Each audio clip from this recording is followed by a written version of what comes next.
Welcome everyone. Thank you for joining us today. I'm Theresa Marentette, CEO and Chief Nursing Officer of the Windsor-Essex County Health Unit. For those of you who are awaiting test results for COVID-19, please check the Ministry of Health's online portal or the link on our website. Please note that our health unit staff will follow up with you to provide your results.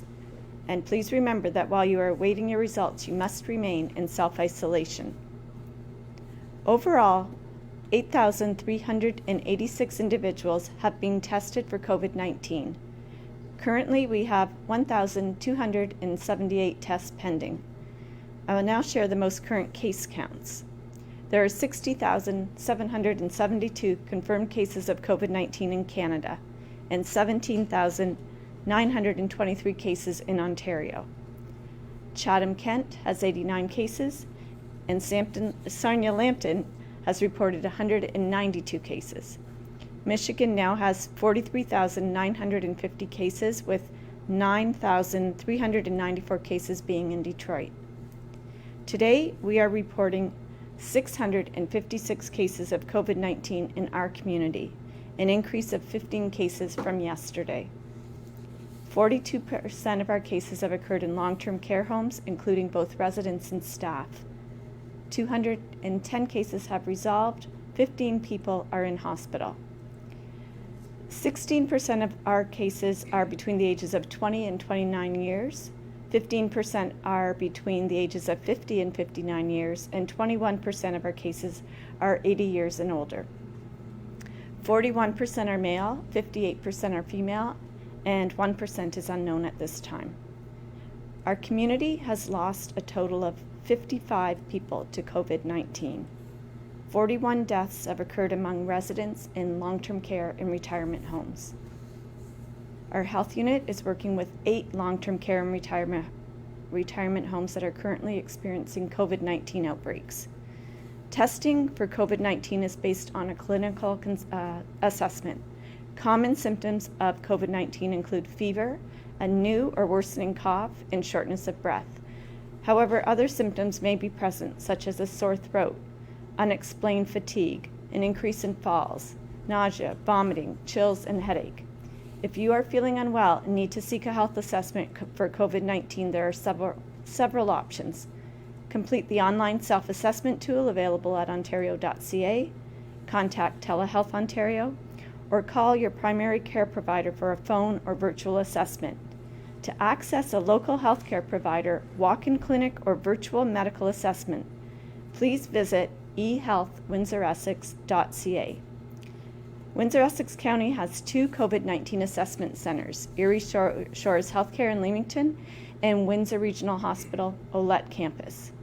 Please note that testing is available for people who have symptoms of COVID-19.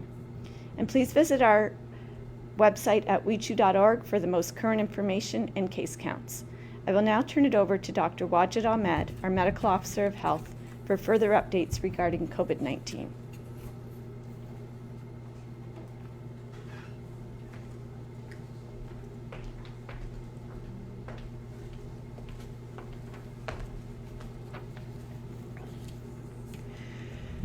Good morning, everyone.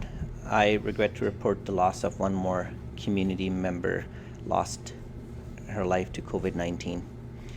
A female in her 90s passed away yesterday. She was positive for COVID-19 and was a resident of a long-term care home. I share my condolences with the family and the loss of for the loss of their loved one. Our thoughts and prayers are with the family. The Windsor-Essex County Health Unit is joining many other communities across Canada in recognizing Emergency Preparedness Week, starting from May 3rd to May 9th, and Mental Health Week, May 4th to May 10th. We recognize that these 2 topics are very timely and very much interconnected with each other. Our community is currently facing with the pandemic. We're also potentially could face flooding in our region. A lot of people are experiencing anxiety and stress in the community. It can all lead to a significant impact on the mental health and well-being of anyone living in our community. In preparing for any kind of emergencies, whether we're talking about pandemic, flooding, or even some kind of mental health challenges that people are experiencing, we need to have know the risks first. The first thing that we need to know is what kind of risks are we currently exposing ourselves to. With the pandemic, we know COVID-19 is out there. It is infecting our community, and what kind of risk it proposes, how it spreads among the community members, what precautions we need to know, and what is our action to prevent us from contracting COVID-19. So we need to know the risk. Then when we know the risk, we need to make a plan.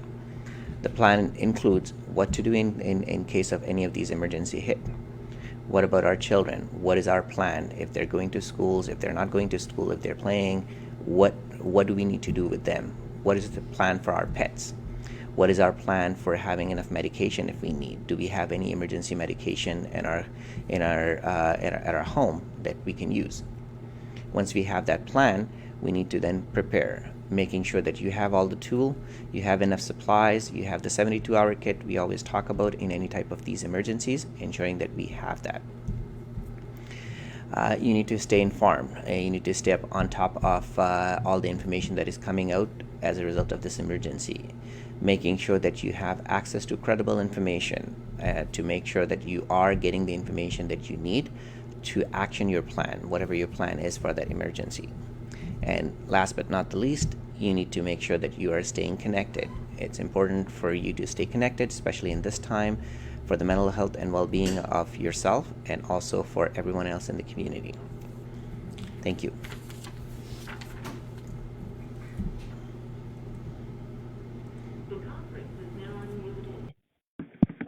We'll now take questions from the media. We'll start with Windsor.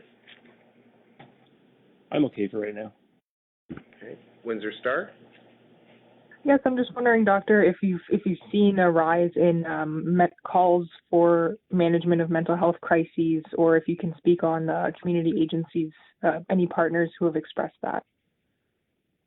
I think we did hear some calls for the tobacco cessation or smoking cessation calls over the weekend, and so that need is there.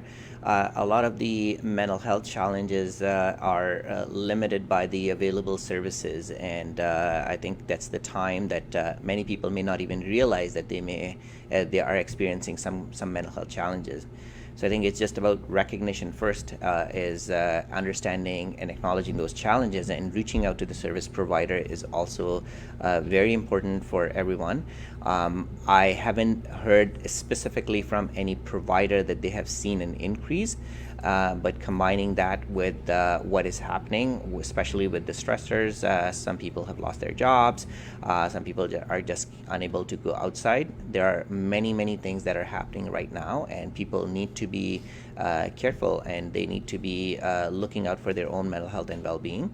And some of those recommendations are to provide them with the tools that they can that can have a positive impact on their mental well-being.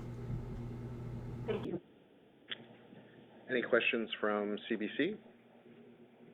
Yes, good morning. What are the, how do you define someone is resolved? Is it that all of their symptoms are gone? Because I don't believe you do retest people. So good. Yeah, so the criteria for someone to be resolved is anyone who has started showing symptoms, and where their symptoms were mild to moderate, and after 14 days they are symptom free, and that time that they can be considered as resolved. If, let's say, after 14 days they still have symptoms, then we wait until the symptoms are resolved, and then 48 hours after the symptoms is resolved, we consider them resolved.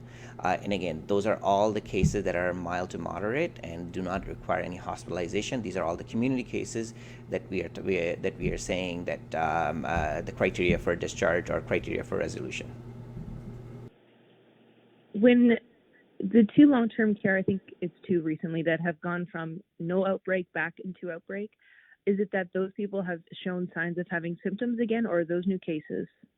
It's a combination. Most of the time when we are testing these individuals, either it's because they're showing symptoms, or they were swabbed earlier and then the results came back after while they are symptomatic. But mostly the homes that are already tested, anyone who is showing symptoms, they're immediately isolated and they were tested. And if the results come back, the definition for an outbreak has changed. One case constitutes an outbreak right now, so even if it's a resident or if it's a staff member, it'll be counted as an outbreak, and that's why the two homes are in outbreak or went back into outbreak. Okay, thank you. Any questions from Blackburn?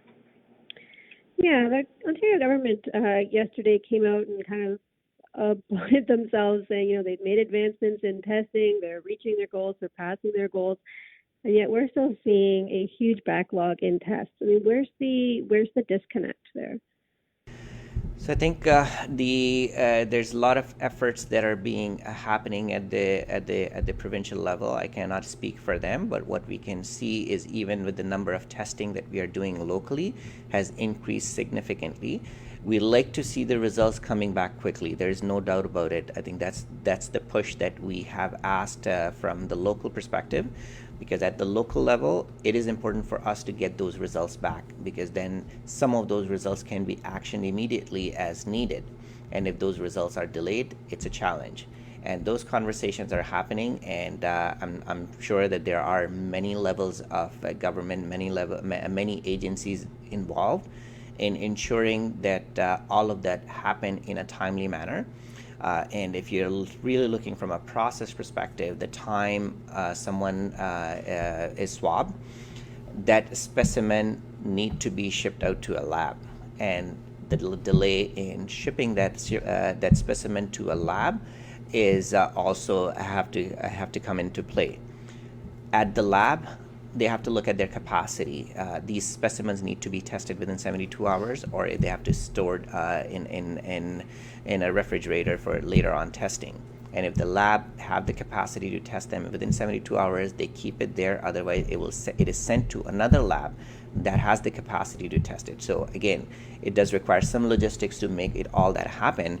And then in the end, when it's tested, we need to get the results back. What is the mechanism in place to get those results, either through fax or some kind of an electronic system?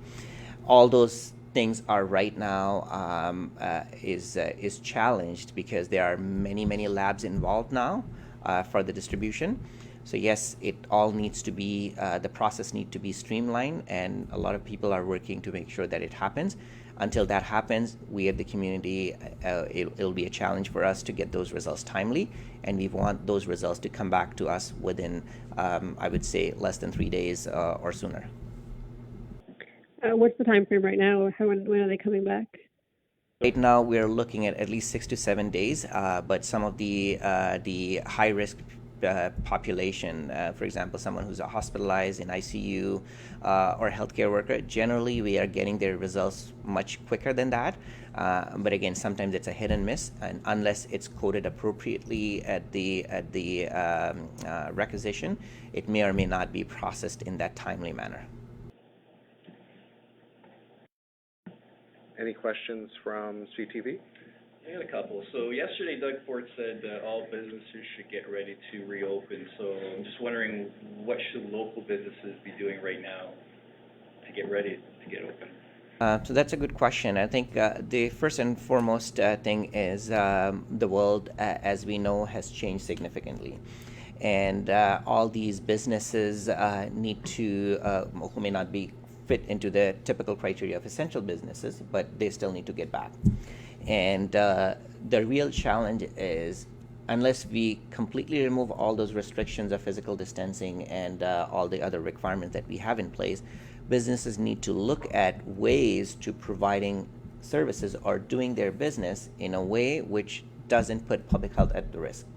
So some businesses, for example, if they're not directly linked with clients or people coming into their businesses, it may be easier for them to focus on how can they reorient their own business or work on their processes to protect their own employees from coming into contact with each other and still do the job that they need to do. For example, the manufacturing industry. They may not come in direct contact with the general public, but their staff are coming in contact with each other. What kind of system they need from an occupational health and safety perspective, what kind of system they need from a screening and triage perspective, that individuals can be identified if they have early symptoms, and then they can go to the assessment center if they require any further testing.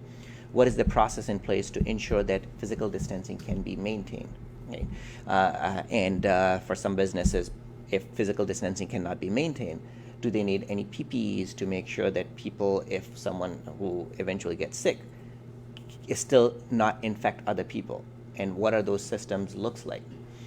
So that's an example mainly from the businesses that do not interact directly with the clients. But for those businesses who interact directly with clients, what the new service model would look like. So I think right now it's the time that every businesses should take a pause, look at their practices, and try to make it operational based on the public health guidance, ensuring that they're not putting their employees at risk, they're not putting any general public at risk.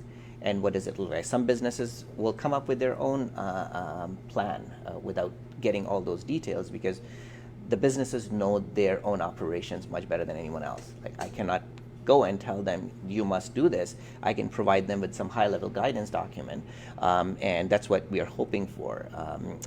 So we are looking forward to connect with our business community to provide some guidance on that. There's been some guidance document coming from the ministry as well, but trying to put things into perspective, and we'll work with them to provide those recommendations. So should the businesses start contacting maybe you, or who would you direct these businesses that are on the verge of opening? Who should they contact?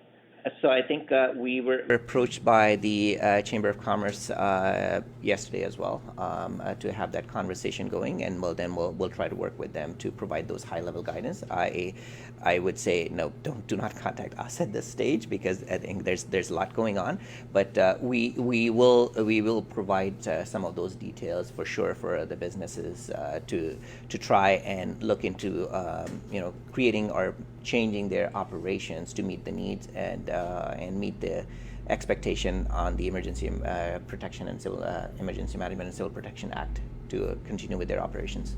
Okay, one more if I may. Sure. Okay, this morning on AM 800 you talked about how, we don't have it totally under control, the virus, but we have somewhat of a semblance of control.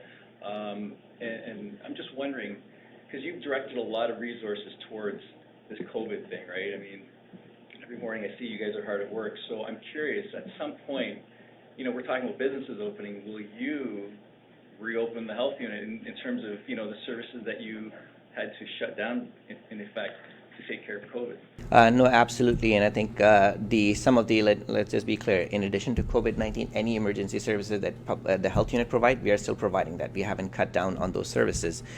Some of those services are deferred, but those conversations are starting to happen that, how do we get back to our normalized operation too, and how do we resource appropriately? Because definitely when we redeployed all our staff to COVID response, we don't have staff to do some of the other work that we have deferred.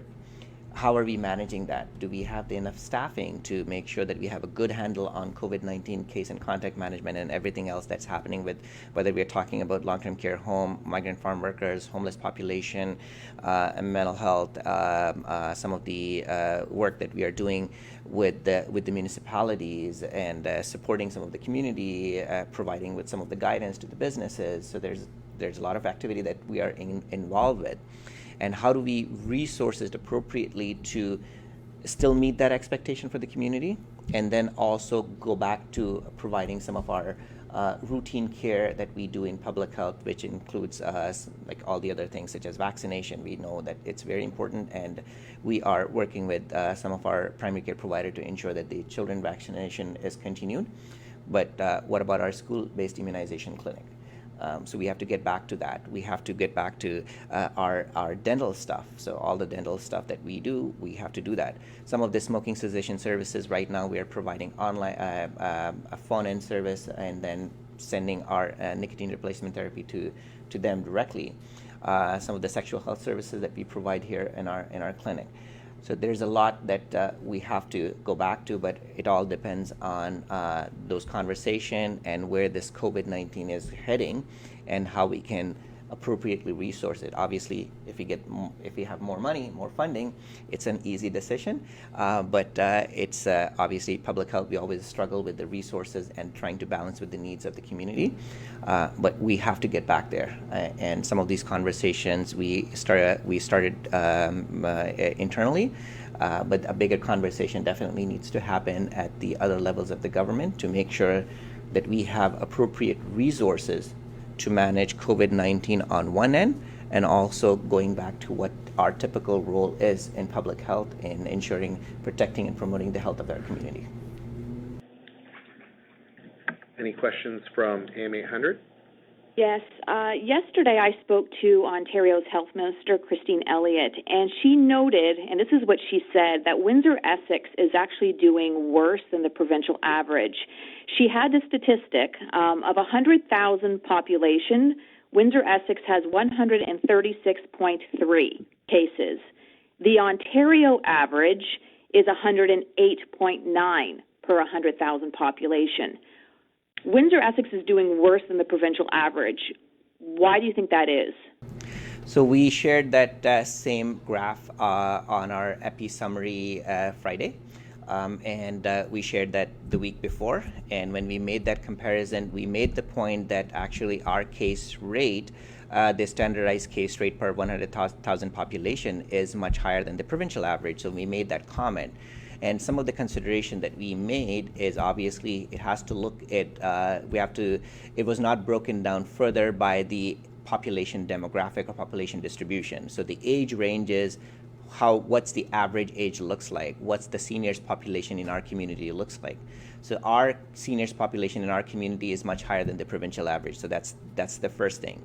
And then you also have to look at our impact as the border town, and you have to also look at what is happening in Michigan. And many of the healthcare workers initially were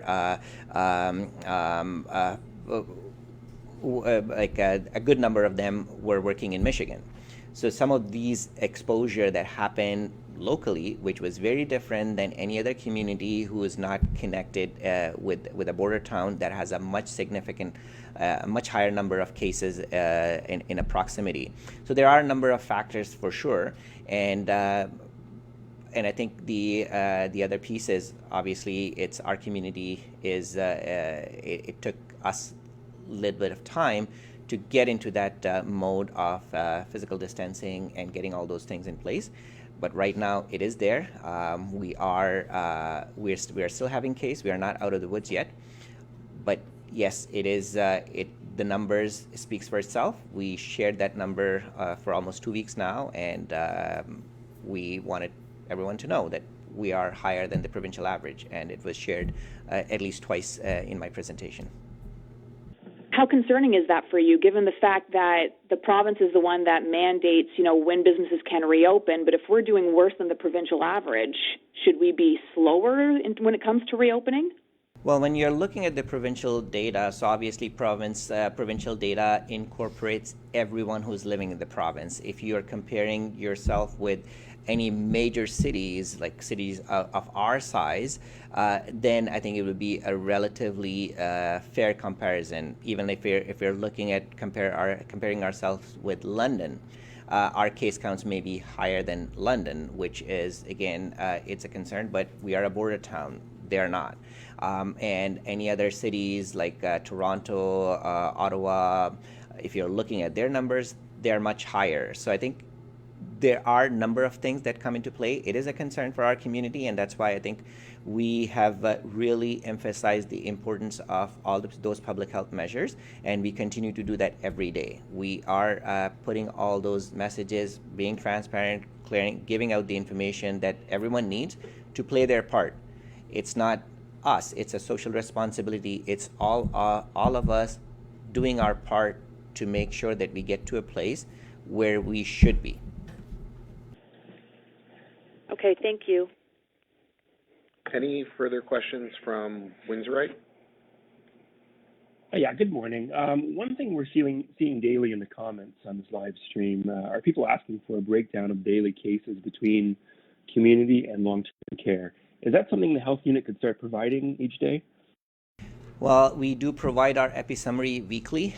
Providing that information every day may not be accurate because, even we get the results late at times, and we do not have all the details to present a good summary. So that's why we wait for the weekend to provide those detailed breakdown of what is happening in the long-term care home, what is happening in the community, and all those details are shared at that time.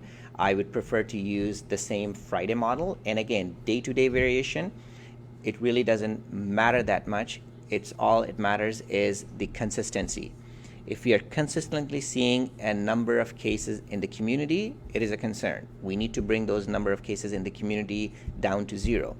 We need to make sure that the cases that we are seeing is either coming from a close contact. Again, that's something that we like to work on to make sure that all those contacts are not developing cases. So there are a number of things that need to happen to get a better handle on it. Other than that, it's just the number, and we should be looking and focusing more on the overall trend, which we share every week, which gives a much better, clear picture of what is happening in the community. Any further questions from the Windsor Star? Yes. Can you reiterate how opening a lab in Windsor to process local test results, it's not as easy as just snapping your fingers and setting one up? Yeah, so I would admit that I'm not an expert in lab technology, so I can't even comment what kind of lab system that we need to have in place. Obviously, it requires a level 3 or level 4 lab, which currently do not exist in Windsor for various reasons, and I'm sure that the hospital and the universities, they are probably the one that are capable of maintaining and operating those labs. They will be in a better position to say what would it take. From our perspective, yeah, if we have a local lab, that would definitely help us avoiding some of the transit time and sending out the specimens. And then the other question would be, what would be the lab capacity, and would that be something that would be only serving Windsor and Essex?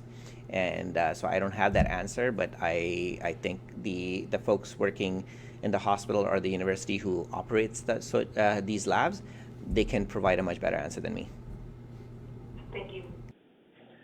Any further questions from CBC? No, thank you. Blackburn? Would that is something you push for in the future, to have a public health lab here in Windsor? I know we've had one in the past, but obviously this shows a need for one here. Can you repeat that? Sorry. Would something like this, would you now push to have a public health lab here in Windsor? I know we've had one in the past, but I think this situation shows that there could be a need for one. Well, I guess the pandemic, when it's all over, we'll have to go back and look at what works and what systems we need to have in place to prepare for even if there's a second wave, or even for a new pandemic that may show up. We don't know. So we need to have to really look at what worked, what didn't work, and I think given the size of Windsor and Essex, I would be pushing for having something here, but some of those conversations would be will happen at the provincial level for sure, and I'm hoping that that will be given a consideration, given our unique location and the number of our population, to enable us to do a better job in testing individuals in a timely manner. Any further questions from CTV? I'm good. AM 800? No, I'm good, thank you. Thank you. All right, thank you.